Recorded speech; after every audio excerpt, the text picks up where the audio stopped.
प्रभुंक करुणामय नामर गौरव हेउ।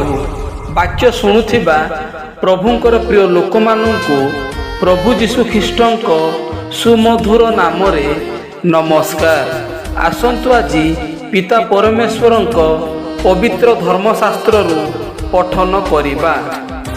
कई परीक्षित हेले मोर एई परीक्षा ईश्वरंक आड़ो हेउअछि बोली न कुह, कारण ईश्वर मंदरे परीक्षित होई पारंती नाही, आउ से निजे काहाकू परीक्षा करंती नाही।